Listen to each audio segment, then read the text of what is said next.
എല്ലാവർക്കും നമസ്കാരം. ആരാധനയുടെ പുതിയൊരു വീഡിയോയിലേക്ക് സുസ്വാഗതം. അപ്പോൾ നാളെ, അതായത് ഓഗസ്റ്റ് 16-ാം തീയതി, കർക്കിടകത്തിലെ അവസാന വെള്ളിയാഴ്ചയാണ് അല്ലേ.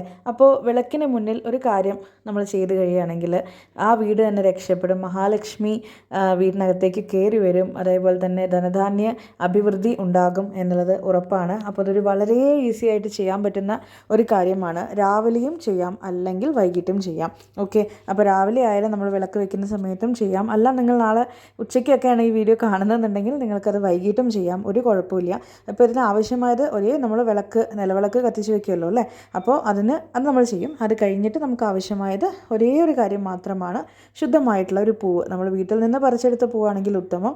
പക്ഷേ ഇത് അവൈലബിൾ അല്ല എന്നുള്ളവരാണെങ്കിൽ കടയിൽ നിന്ന് വാങ്ങിയ നമ്മളെ മുല്ലപ്പൂവോ ജമന്തി പൂവോ അങ്ങനെ തെച്ചിപ്പൂവോ ഏതൊരു പൂവായാലും കുഴപ്പമില്ല.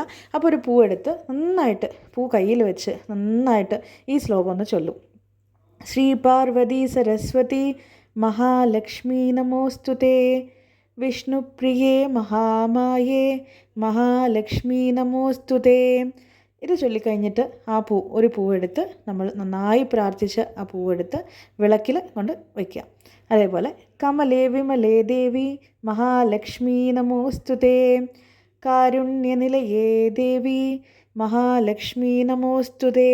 അപ്പോൾ എല്ലാവർക്കും നല്ലത് വരണേന്ന് ഒന്നുകൂടെ നന്നായി പ്രാർത്ഥിച്ച് ഒരു പൂവും കൂടെ നമ്മൾ വിളക്കിലേക്ക് സമർപ്പിക്കുക. ദാരിദ്ര്യ ദുഃഖ ശമനി മഹാലക്ഷ്മി നമോസ്തുതേ, ശ്രീദേവി നിത്യകല്യാണി മഹാലക്ഷ്മി നമോസ്തുതേ. അങ്ങനെ നമ്മുടെ മൂന്നാമത്തെ പൂവും വിളക്കിലേക്ക് സമർപ്പിച്ച് നന്നായി പ്രാർത്ഥിക്കുക. എല്ലാവർക്കും നല്ലത് വരട്ടെ.